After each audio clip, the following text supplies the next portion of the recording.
Oh, Lord. It's only Tuesday.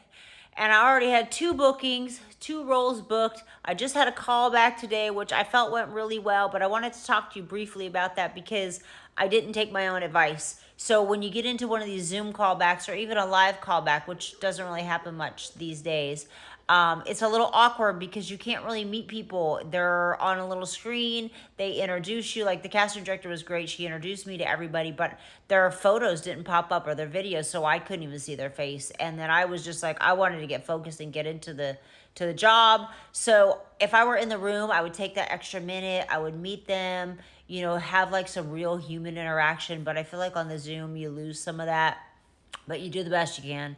And get in, make your performance. And then they seemed super happy with it. So I was like, okay, cool. And I got off the call. It was so fast. And I had already been waiting like 25 minutes. So my energy dropped a little bit because I was waiting, right? I didn't know when they were going to come on. We were scheduled, which is fine. I was totally fine with that. It happens.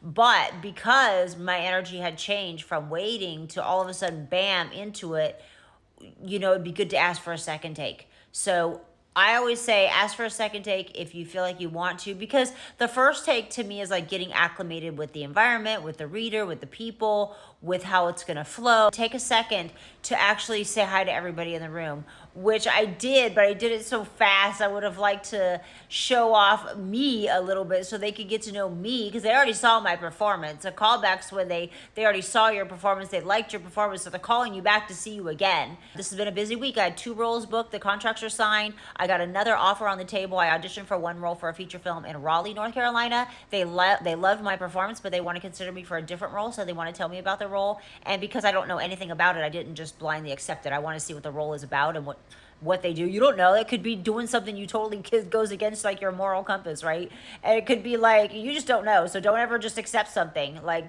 look at the role, find out like what does that person do in the scenes. And sometimes you can go like a month or 2 months or even 3, 4, 5 months without booking a job, and then all of a sudden like bam, bam, bam, bam, bam, you start booking.